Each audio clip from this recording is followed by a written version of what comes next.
de como você vai montar a equação, de trás para frente ele é mole. Essa equação vira um monstro. Eu vou começar a fazer de uma forma que eu não vou fazer. Eu vou parar na metade. Vocês vão ver que a coisa vai ficar tão grande que a gente para. Há algo de interessante com um estudo. Eu fiz um estudo, fiz mesmo, tá? Uma pesquisa sobre... Eu fiz uma pergunta séria, foi uma pesquisa que eu fiz, uma dissertação sobre o que é proficiência matemática. Como é que você garante que alguém sabe matemática? Alguém que se dá bem numa prova do SAEB, do Enem, ou dessas avaliações de larga escala, ou num vestibular, esse cara sabe matemática?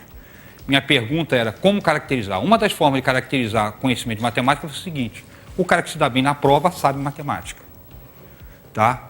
Mas eu achei bastante insuficiente, tá?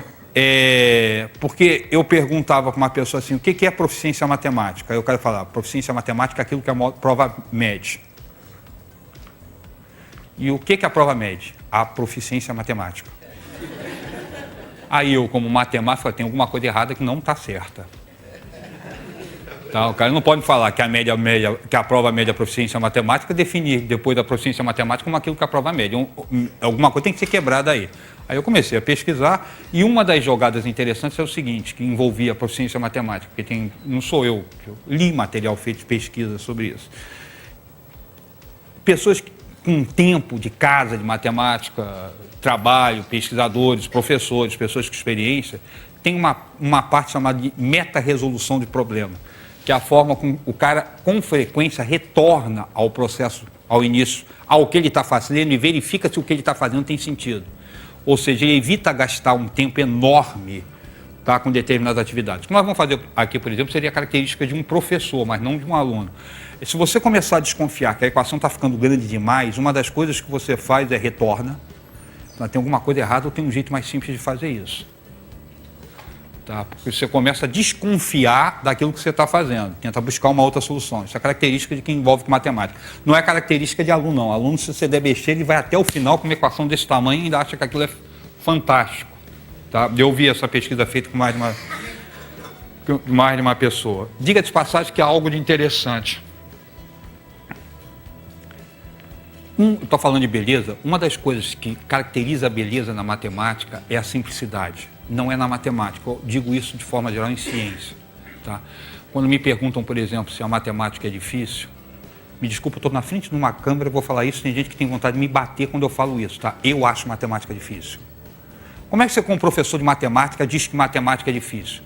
Eu acho matemática difícil porque a maior parte das pessoas que eu conheço tem dificuldade com matemática. Se eu disser que matemática é fácil, eu estou falando que a maior parte das pessoas que eu conheço tem dificuldade com uma coisa fácil. Então essas pessoas são imbecis. Tá? Então acho que elas têm dificuldade com algo que não é fácil. Então há justiça em dizer que as pessoas... Na verdade, eu até consigo explicar de onde vem a dificuldade, com uma quebra do significado dos objetos, pelo processo de abstração, mas não vou entrar nessa discussão. É linda, mas não foi para isso que eu fui chamado para cá. Tá? A natureza do objeto matemático. Tá? A natureza do objeto, do trabalho matemático, gera uma dificuldade à parte na brincadeira. Agora, ela é simples. Ela é extremamente simples. Eu não consigo imaginar coisa mais simples que a matemática. Pensa comigo.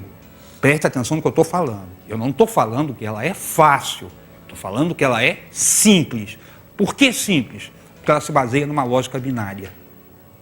Ela se baseia em dois princípios lógicos que são fantásticos. Nós usamos sem discutir. O primeiro, o princípio da não contradição. Nada é e não é ao mesmo tempo. O segundo, o princípio do terceiro excluído. Ou é ou não é, e não existe um terceiro caso. Preste atenção, eu não consigo supor que se possa imaginar algo mais simples do que isso. Na matemática, ou é verdadeiro ou é falso.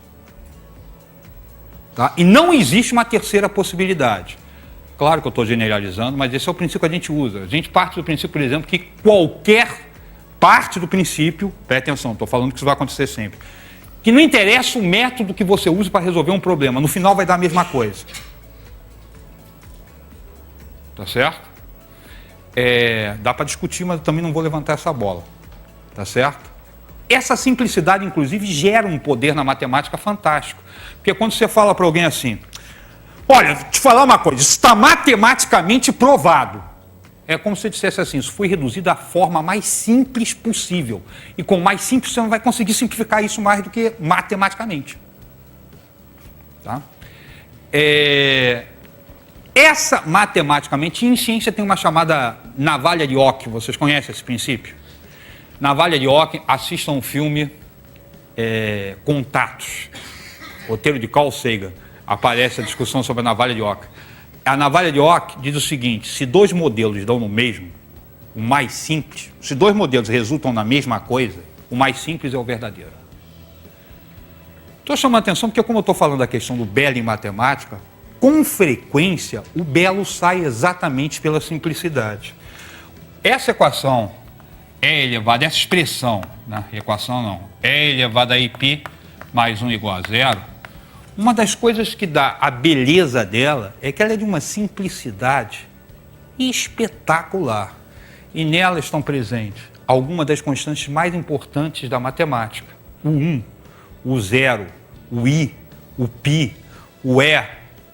A relação mais importante da matemática, o igual, a operação de adição, a operação de multiplicação e a operação de potenciação.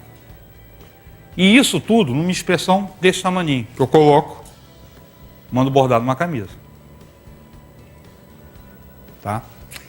Então eu vou começar a resolver esse problema do meio ovo, e o troço vai começar a ficar muito grande, e depois vamos tentar simplificar, tá?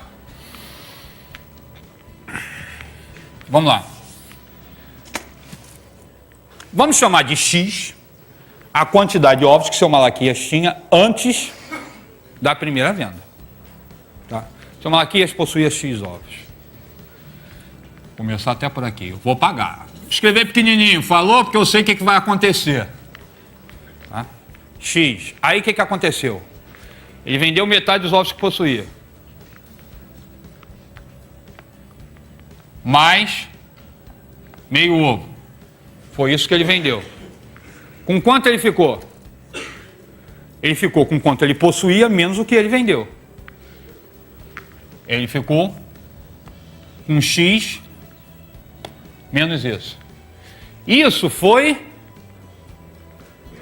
o que ele fez na primeira venda. Se souber quem é x, isso aí vai dar o valor da primeira venda. Tá certo, cara? Se não me engano, dava 52, não é isso? Substituindo 53 que ele vendeu? Sei lá, não me lembro mais. 53. 52. Deu 103 a resposta, não é isso? Tá, mas isso aqui acabou. Fez a primeira venda, sobrou isso. Aí o que eu vou fazer agora? Ó, presta atenção aí, ó. Vai chegar um segundo freguês. Ele vai vender metade disso, mais meio ovo. Não, ele vendeu metade mais meio. Agora, com quanto ele ficou? Com quanto ele possuía? Não, com quanto ele possuía antes da segunda venda. Porque, na verdade, agora eu tenho que colocar x menos x sobre 2 mais 1 meio, fecha parênteses, menos isso. Tá certo? E agora? Isso foi com quanto ele saiu? Na segunda venda. Vamos para a terceira venda. Ele vende metade disso.